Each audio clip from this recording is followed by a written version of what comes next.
Keluarga Dr. Aulia melaporkan kasus dugaan pemerasan hingga perundungan yang dialami almarhumah Dr. Aulia ke Polda Jawa Tengah. Lalu bagaimana perkembangan penyelidikan sejauh ini? Sudah bergabung Kabid Humas Polda Jawa Tengah, Kombes Pol Artanto, dan kuasa hukum keluarga Dr. Aulia, Michelle Ahmad.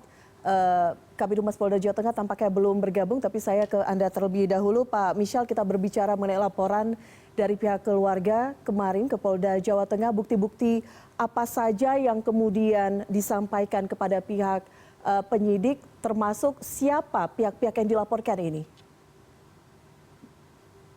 Baik, Mbak. Kalau soal bukti-bukti, almarhum itu memiliki 3 buah handphone yang sedang didalami isi percakapan yang ada di dalam handphone tersebut. Dan ada beberapa saksi, diantaranya ada 11 saksi yang sudah diperiksa oleh Polda Jateng. Soal siapa yang dilaporkan, itu sedang didalami hasil dari percakapan-percakapan dan bukti-bukti yang kita berikan. Baik. Artinya apakah ada pihak senior PPDS yang dilaporkan atau pihak kampus atau pihak rumah sakit atau siapa Pak yang dilaporkan? Yang dilaporkan orang-orang yang melakukan intimidasi, baik dari senior dan pihak-pihak lain, tergantung pengembangan nanti berdasarkan bukti-bukti yang sudah kita berikan kepada pihak Polda. Baik, baik. Kalau seandainya nanti hasil dari Polda itu terjadi pembiaran, kan bisa dilihat, Mbak, dari hasil pemeriksaan itu. Karena almarhum ini masuk PPDS tahun 2022 dan meninggal 13 Agustus tahun 2024. Hampir 2 tahun beliau menjalani proses belajar di sana, yang selama itu juga mengalami intimidasi baik fisik dan psikis. Dan ada pemerasan juga di situ. Nah, kalau terjadi orang tua almarhum itu sudah 2 kali lebih menghubungi, datang ketemu dengan kaprodinya untuk menceritakan nasib dari anaknya. Tapi itu juga percuma, sia-sia saja. Apa yang dialami anak-anaknya itu tidak berubah hingga sampai dengan hal dia meninggal. Dan beliau meninggal ini dikatakan oleh pihak Undip karena sakit. Ya memang betul sakit yang diderita karena intimidasi itu. Oke, baik. Kita akan bedah satu-satu Pak Michelle, tapi sebelumnya kami juga berupaya untuk mengundang Dekan Fakultas Kedokteran Universitas Diponegoro, Dr. Yan Wisnu, tapi tidak bisa hadir dalam diskusi kita pada sore hari ini. Pak Michelle, kita berbicara mengenai yang pertama ada dugaan intimidasi, ada bukti-bukti rekaman percakapan, kemudian juga Kementerian Kesehatan menyatakan ada dugaan pemerasan, pemalakan, ada setoran uang yang diminta. Mungkin bisa didetailkan bukti-bukti yang dimiliki oleh keluarga seperti apa? Ya, bukti yang seperti saya ceritakan tadi, ada 3 handphone yang sedang didalami oleh pihak Polda. Dan ada setoran bukti transfer, gitu kan.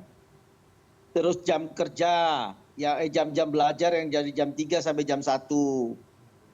Jadi jam 3 dini hari sampai jam 1 dini hari. Jadi almarhum itu cuma istirahat untuk mandi saja, Mbak. Pulang dan ganti baju itu aja. Gitu loh.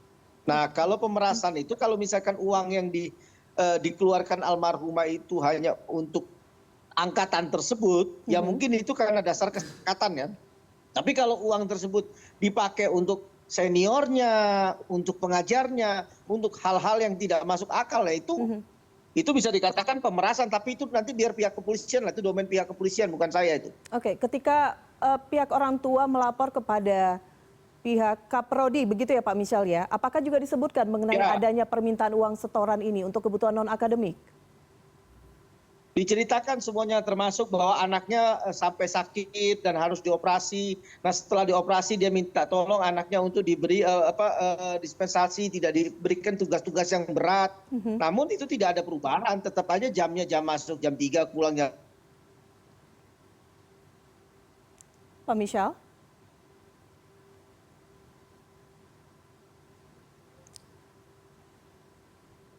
Oke, baik. Tampaknya masih ada ada gangguan teknis. Kita nanti akan mencoba untuk menghubungi kembali kuasa hukum dari keluarga Dr. Aulia, Pak Michelle. Siap. Oke, baik. Tadi sempat terputus Pak, ada gangguan sinyal sepertinya. Meskipun saat itu ketika Anda mengatakan orang tua datang ke pihak Prodi, kemudian melaporkan apa yang terjadi, tapi tidak mendapatkan dispensasi, Meskipun semua sudah diserahkan misalnya bukti surat keterangan dokter dan sebagainya, dan itu kemudian terus berlanjut. Betul, betul. Oke, Dari baik. informasi yang kami terima seperti itu. Oke, baik. Mengenai uang setoran sendiri, ada sekitar 20 hingga 40 juta rupiah. Apakah dari bukti-bukti ini disebutkan siapa yang menggunakan uang ini? Apakah ada aliran ke pihak-pihak tertentu, setoran tertentu? Ada semua lengkap secara rinci sudah kami sampaikan ke pihak kepolisian. Kami mohon maaf belum bisa buka dulu di sini, Mbak. Karena itu dipakai bahan untuk proses penyidikan, Mbak. Ada beberapa saksi yang akan dipanggil lagi. Baik. Setelah ada kasus ini ramai mencuat, apakah ada komunikasi pihak keluarga dengan pihak universitas? Enggak ada. Pihak universitas pun tidak ada komunikasi dengan pihak kami. Baik. Bahkan izin, Mbak, dari pihak keluarga pun tadinya tidak mau membuat laporan karena terintimidasi. Nah, intimidasi seperti apa ini sedang didalami oleh pihak kepolisian. Makanya pada saat beliau mau membuat laporan pertama, beliau minta jaminan dari Menteri Kesehatan. Dan menulis surat secara resmi, baru Pak Menteri menjawab suratnya, mereka baru mau lapor setelah dapat jaminan dari Pak Menteri. Bentuknya seperti apa? Jaminan seperti apa yang diinginkan pihak keluarga? Jaminan tidak ada intimidasi baik fisik. Mereka mereka merasa terancam karena diancam dan ditakut-takuti. Oleh siapa? Kalau nanti pihak kepolisian ada oleh beberapa orang yang kita tidak bisa ngomong di sini, nah itu sudah kita laporkan ke polisi. Oke, baik.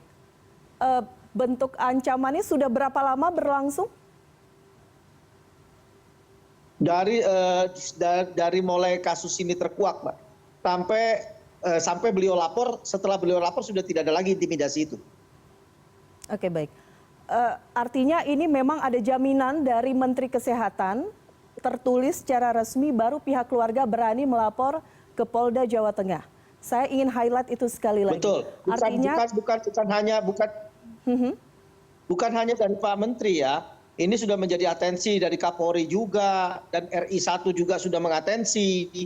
Gitu loh. Bahkan dari istana juga sudah telepon ke Polda untuk disidik secara benar ini urusan. Oke, baik.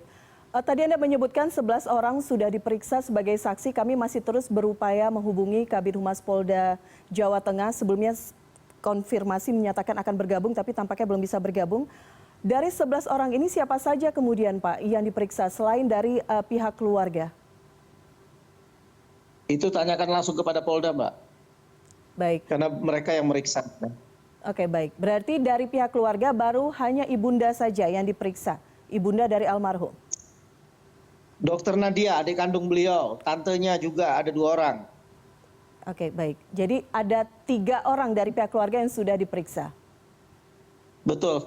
Baik. Dari rekan-rekan dokter Aulia sendiri? Ada beberapa yang dipanggil. Baik, ada beberapa yang sudah dipanggil. Baik. Prosesnya masih akan berlanjut. Kita menanti bagaimana nanti pihak dari kepolisian mengungkap fakta-fakta yang ada. Sekali lagi mewakili kuasa hukum dari pihak keluarga, mungkin ada yang ingin Anda sampaikan?